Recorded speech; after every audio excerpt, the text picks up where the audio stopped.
আসসালামু আলাইকুম ভিউয়ার্স। তো আপনারা আসলে অনেকে কিন্তু অ্যামপ্লিফায়ার তৈরি করার পরে লাস্ট ফিনিশিং দেখা যায় যে অ্যামপ্লিফায়ারে যখন বেস ফাইটে যায়, বেস নষ্ট হয়ে যায়, তখন আপনারা চিন্তা করেন যে কি হলো, এরকম হলো কেন, এই ধরনের কিন্তু আসলে চিন্তা ভাবনা করেন। তো এইখানে অ্যামপ্লিফায়ার তৈরি করার একটা ক্যালকুলেশন আছে এবং এটা আপনাদেরকে আগে বুঝতে হবে। সর্বপ্রথম আপনাদেরকে বুঝতে হবে যে একটা ট্রান্সফর্মার, একটা অ্যামপ্লিফায়ারের মূল যে লাইফ সেটাই কিন্তু ট্রান্সফর্মার। একটা অ্যামপ্লিফায়ারের মূল লাইফটা আছে ট্রান্সফর্মারটা যদি আপনার সুন্দর হয়, অবশ্যই কিন্তু আপনাদের অ্যামপ্লিফায়ারটা আসলে ভালো বাজবে। এবং ট্রান্সফর্মার ভোল্ট এবং অ্যাম্পের উপর ভিত্তি করে কিন্তু আপনার ট্রানজিস্টর কতটা প্রয়োজন সেটাই কিন্তু আসলে ট্রান্সফর্মার উপরে কিন্তু ভিত্তি করে। সেটা আপনি আপনার মনের মতো ইচ্ছা মতন আপনি কিন্তু ট্রানজিস্টর দিলে কিন্তু হবে না। আপনি যে কোনো একটা ট্রান্সফর্মার ব্যবহার করলেন, ট্রান্সফর্মার সঙ্গে আপনি ট্রানজিস্টর দিলেন 20টা বা 40টা, এই ধরনের যদি আপনি ট্রানজিস্টর এইভাবে দেন, লাভ নাই। আপনার ট্রানজিস্টর আপনি বেশি দেন বা কম দেন, এটা কিন্তু আসলে কোনো যায় আসে না যদি আপনার ট্রান্সফর্মার রুলটা যদি অ্যাকুরেট না থাকে। তো আমি এখন এখানে যে ট্রানজিস্টর দেখতে পাচ্ছেন যে 5200 এবং 1943 যে ট্রানজিস্টর, এই ট্রানজিস্টরের একটা লোড ক্যাপাসিটি আছে। এই লোড ক্যাপাসিটিটা আমি আপনাদেরকে দেখিয়ে দিব। তাহলে ফ্রেন্ডস, আমরা সরাসরি এখন চলে এলাম R2S 5200 যে ট্রানজিস্টরের কথা আপনাদেরকে বলেছিলাম যে আসলে ডাটা শিটটা আপনাদেরকে দেখাবো। তো এখানে আপনারা দেখতে পাচ্ছেন যে ট্রানজিস্টর আসলে এখানে 1 নাম্বার, 2 নাম্বার, 3 নাম্বার কোনটা কি কানেকশন আমি সেটা আপনাদেরকে ক্লিয়ার করে দিব।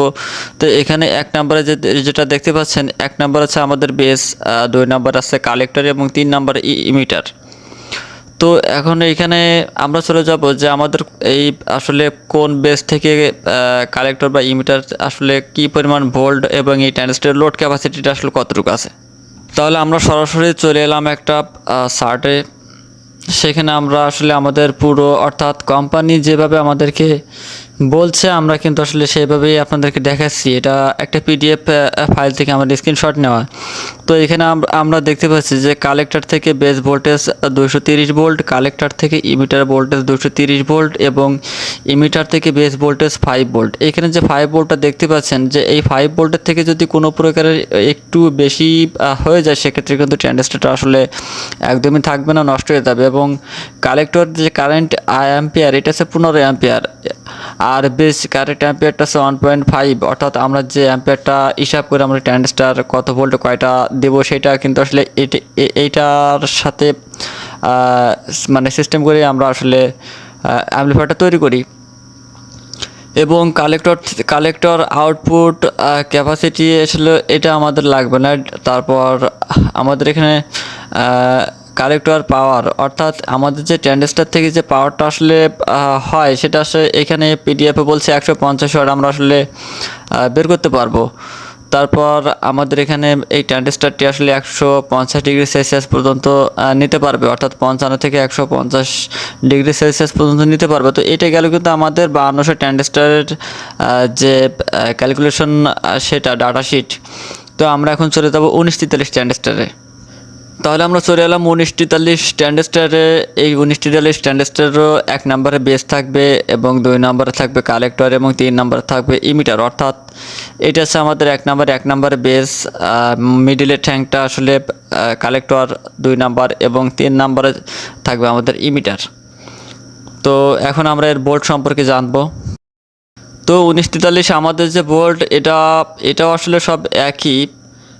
Collector base voltage 230 volt, collector emitter voltage 230 volt, emitter base voltage 5 ampere, collector current 15 ampere, base current 1.5 ampere, collector output এটা আমাদের আসলে প্রয়োজন নেই। কালেক্টর পাওয়ার, অর্থাৎ আমাদের যে ট্রানজিস্টর থেকে ওয়াট যেটা আউটপুট হবে সর্বোচ্চ 150 ওয়াট পর্যন্ত আমরা বের করতে পারবো, এটা কিন্তু আসলে কোম্পানি বলছে। এবং 155 থেকে 150 ডিগ্রি সেলসিয়াস পর্যন্ত আসলে তাপটা, হিটটা আসলে নিতে পারবে।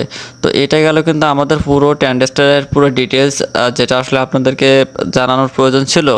তো এখন আপনারা এর উপর ডিপেন্ড করে হিসাব করে আপনারা অ্যামপ্লিফায়ার তৈরি করবেন এবং যে কোনো সার্কিটের ইনপুটটা আসলে সঠিক আছে কিনা, ইনপুটে কোনো ঝামেলা আছে কিনা, সেটা বিবেচনা করেই কিন্তু আপনারা সার্কিট কিনবেন।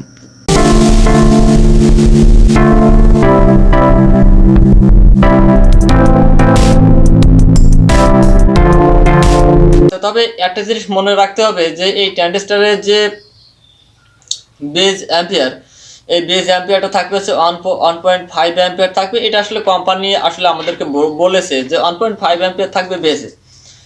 তো এখানে 1.5 অ্যাম্পিয়ার যদি একটু কোনো প্রকারের যদি একটু বেশি হয়, সেক্ষেত্রে কিন্তু আপনার এই ট্রানজিস্টরটা নষ্ট হবে, 1 সেকেন্ড কিন্তু লেট করবে না, এটা কিন্তু নষ্ট হয়ে যাবে। তো এটা আপনারা অ্যাম্পলিফায়ারটা যখন তৈরি করবেন তখন কিন্তু আপনারা আপনাদের সর্বপ্রথম দেখতে হবে যে আপনাদের যে সার্কিট আপনারা ব্যবহার করেছেন এই সার্কিটে এখানে বেজে 1.5 বা এর বেশি আছে কিনা সেটা কিন্তু আপনাদের চেক করতে হবে। যদি 1.5 দরকার নেই আপনারা ওর নিচে রাখবেন, যদি নিচে রাখতে পারেন অ্যাম্পলিফায়ারটা কিন্তু ক্ষতিগ্রস্ত হবে না। এবং হচ্ছে এখানে একটা ট্রানজিস্টরে সর্বোচ্চ যে ওয়াট দিতে পারে সেটাও কিন্তু আমি আপনাদেরকে বলে দিব, এই ট্রানজিস্টরের পুরো ডিটেলস বলে দিব। তো এখন আমরা চলে আসি যে ট্রান্সফরমার ক্ষেত্রে যে একটা অ্যাম্পলিফায়ার আসলে ভালো বাজার জন্য যে মূল মানে বিষয়টা থাকে এটা হচ্ছে ট্রান্সফরমার। এই ট্রান্সফরমারটা আপনারা অনেকে 4 কোণা ট্রান্সফরমার কোর ব্যবহার করেন, এই কোরে কিন্তু আসলে অ্যাম্পিয়ারটা লসে থাকে। এবং আপনারা যদি গোল ট্রান্সফরমার দিয়ে তৈরি করেন সেক্ষেত্রে অ্যাম্পিয়ারটা কিন্তু আপনাদের পরিমাণ মতো যতটুকু প্রয়োজন আপনারা কিন্তু ততটুকু নিতে পারবেন। এখন কথা হচ্ছে যে আপনাদের ট্রান্সফরমার তৈরি করতে গেলে আমরা সবাই কিন্তু জানি যে একটা ট্রান্সফরমার তৈরি করতে গেলে আমরা প্রাইমারিতে চিকুন তার দিই, সেকেন্ডারিতে যে তারটা ব্যবহার করি এটা দিয়ে অনেক মোটা গেল। এবং আরেকটা কথা হচ্ছে যে মার্কেটে যে ট্রান্সফরমারগুলো পাওয়া যায় এবং বেশিরভাগ মিস্ত্রিরা আসলে যেভাবে ট্রান্সফরমার তৈরি করে, যদি 70 ভোল্ট তৈরি করেন আপনারা তাহলে 73টা তার, এই 3টা তারই বের করে দিবে। এই 3টা তার বের করে দিয়ে যদি দেয় তাহলে কিন্তু সেক্ষেত্রে আপনাদের অ্যাম্পলিফায়ারটা এক সাইড বানাইতে হবে, তাহলে আপনাদের ভালো বাজবে। যদি এই 3টা তারের মাধ্যমে 2 সাইড করেন সেক্ষেত্রে ভালো বাজবে না। এখন আমার এর আগে অনেক ভিডিওতে আপনারা কিন্তু দেখছেন যে ট্রান্সফরমার আমি নিজে অ্যাম্পলিফায়ার তৈরি করি এবং অ্যাম্পলিফায়ার এবং ট্রান্সফরমারটা আমি নিজে তৈরি করি। তো এখানে আসলে আমি আগে আমার ট্রান্সফরমারটিতে ছিল হচ্ছে 90 ভোল্ট ছিল এবং এটাতে আমি প্রাইমারিতে ব্যবহার করেছিলাম 17 নম্বর তার এবং সেকেন্ডারিতে ব্যবহার করেছিলাম 14 নম্বর তার।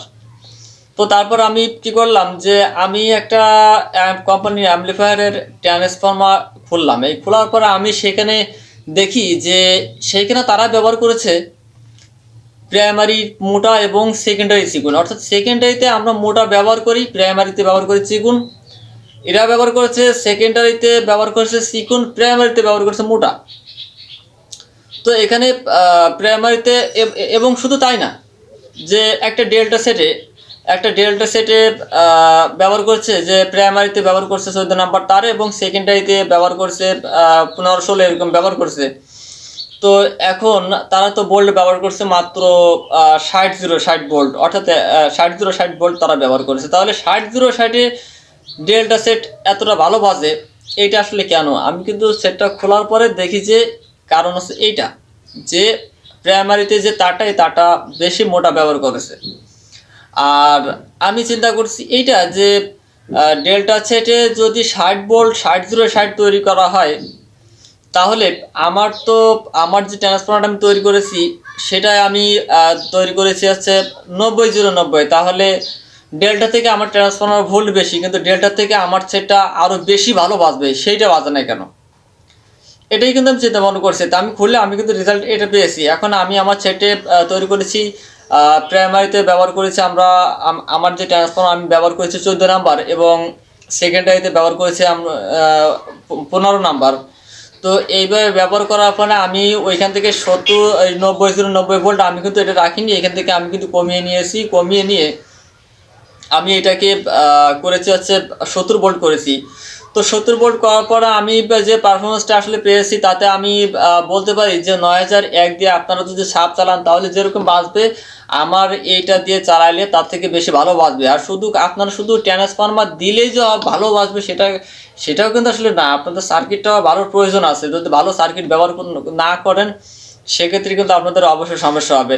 সার্কিটের ওই যে আমি যে কথাটা বলেছি সার্কিটের যে মূল আপনারা অ্যাম্পলিফায়ারটা তৈরি করার পরে আপনারা যখন চালু করবেন, চালু করার আগে আপনারা সর্বপ্রথম লক্ষ্য করবেন যে এর বেস বোল্ডে এই বেস বোল্ডটা 1.5 অ্যাম্পিয়ারের বেশি আছে কিনা সেটা আপনারা লক্ষ্য করবেন, বা 3 থেকে 4 ভোল্টের বেশি তো না আসে, আর 3 ভোল্টের বেশি না আসে ইনপুটে, এটা আপনারা লক্ষ্য করবেন। দ্বিতীয়ত আপনারা যখন গান অ্যাম্পলিফায়ারটি অন করবেন, অন করে গান না চালিয়ে আপনারা স্পিকার আউটপুটে একটা ডিজিটাল মিটার ধরবেন। মিটার ধরার পর আপনারা দেখবেন যে কোনো প্রকার কোনো ভোল্ট আছে কিনা, যদি ভোল্ট থাকে অবশ্যই সেটা আউট করা লাগবে। আউট না করা পর্যন্ত আপনাদের অ্যাম্পলিফায়ারটা কিন্তু আসলে লাস্টিং করবে না, একদমই কিন্তু বেশি দিন লাস্টিং করবে না। এই জিনিসগুলো অবশ্যই ফলো রাখবেন। এবং এটা আসলে মার্কেটে যে সার্কিটগুলো পাওয়া যায় এই সার্কিটের একটা আরেকটা বিশেষ দিক আপনারা লক্ষ্য করবেন যে যে কোনো অ্যাম্পলিফায়ারের সার্কিট যদি ইনপুট আমাদের মোবাইল থেকে যে ইনপুট আসে এই ইনপুটটাকে যদি আপগ্রেড করতে না পারে, যদি আপগ্রেড না করতে না পারে তাহলে কিন্তু আপনাদের অ্যাম্পলিফায়ারটা আসলে একদমই ভালো বাজবে না। আপনারা যত দামি ট্রানজিস্টর লাগান না কেন এই ট্রানজিস্টর কিন্তু আসলে নষ্ট হয়ে যাবে, কেটে যাবে। অর্থাৎ আপনাদেরকে সার্কিট দেখে বুঝতে হবে যে আমাদের এই সার্কিটটা যদি আমরা নিই, যদি অ্যাম্পলিফায়ার তৈরি করি তাহলে এই সার্কিটে ইনপুটটাকে আপগ্রেড করেই তারপরে আউটপুট করতেছে, এরকম হতে হবে। এবং এরকম কি কি সার্কিটে নেওয়া যেতে পারে আমি এই ভিডিওটার পরবর্তীতে আমি দিব যে কোন কোন সার্কিট আপনারা আসলে হাই ভোল্ট দিয়ে ব্যবহার করতে পারবেন এবং কোন কোন সার্কিট হাই ভোল্ট দিয়ে ব্যবহার করতে পারবেন না। তো গেল এখন আপনাদের মার্কেটে অ্যাভেলেবেল দেখা যাচ্ছে যে ট্রান্সফর্মার, এই ট্রান্সফর্মারটা অনেকে বলে যে অনেক মিস্ত্রি বলে 30 অ্যাম্পিয়ার 20 অ্যাম্পিয়ার বা এরকম 25 অ্যাম্পিয়ার পর্যন্ত আছে, এইসব ভুলভাল কথা বলে। এই ভুলভাল কথার মধ্যে যাবেন না, কারণ প্রাইমারিতে 20 নাম্বার 22 নাম্বার তার যদি ব্যবহার করে তাহলে কিভাবে 30 অ্যাম্পিয়ার আসবে সেটা আপনারা একটু বলেন। এখানে তো সাধারণত আমি 17 নাম্বার তার দিয়ে আমি 20 অ্যাম্পিয়ার পাইনি, তাহলে আপনাদের 22 নাম্বার তার দিয়ে কীভাবে 20 অ্যাম্পিয়ার বা 30 অ্যাম্পিয়ার আসে। যদি কোনো মিস্ত্রি বলে যে আমি এইভাবেই 22 নাম্বার তার দিয়েই বা 20 নাম্বার তার দিয়ে আমি 20 অ্যাম্পিয়ার বা 30 অ্যাম্পিয়ার বের করে দেবো, আপনারা তখন ক্লিয়ারলি বলে দিবেন যে ঠিক আছে, আপনাকে প্রয়োজনে মানে টাকা আরও কিছু বেশি দিব, আপনি ট্রান্সফর্মার তৈরি করেন সুন্দর করে, কিন্তু যদি অ্যাকুরেট 30 অ্যাম্পিয়ার না থাকে তাহলে আপনার টাকা মানে টাকা ফেরত দেওয়া লাগবে, আপনার ট্রান্সফর্মার আমি নেব না, এইভাবে বলবেন। আর যদি মিস্ত্রি যদি বলে যে তাহলে আপনি বলেন যে কোথায় কত নাম্বার দেবো, তখন আপনারা ক্লিয়ার করে বলে দিবেন যে প্রাইমারিতে 14 নাম্বার দিতে না পারেন 15 নাম্বার দিবেন, 15 নাম্বার দিতে না পারেন 16 নাম্বার দিবেন, এবং সেকেন্ডারিতে আপনি 14 দিতে পারেন 15 দিতে পারেন, কোনো সমস্যা নেই। তবে 16 নম্বরের নিচে যেন না যায়, 16 নম্বরের নিচে যদি যায় তাহলে কিন্তু আপনাদের অ্যাম্পলিফায়ারটা আসলে কিন্তু ভালো আসবে না। যে লোড একটা অ্যাম্পলিফায়ার ট্রান্সফর্মার যে ভোল্ট এবং অ্যাম্পিয়ারের উপরে নির্ভর করে কিন্তু আপনার ট্রানজিস্টর ওয়াট বৃদ্ধি করে, এটাই কিন্তু অবশ্যই আপনারা মাথায় রাখবেন। আর আমার যে ট্রান্সফর্মারটিতে বলেছি এই ট্রান্সফর্মারতে আমি 6টা তার ব্যবহার করি, অর্থাৎ ডিসিতে আমি সেকেন্ডারিতে 6টা তার ব্যবহার করি, 70-0-70 3টা তার এবং 70-0-70 আরও 3টা তার।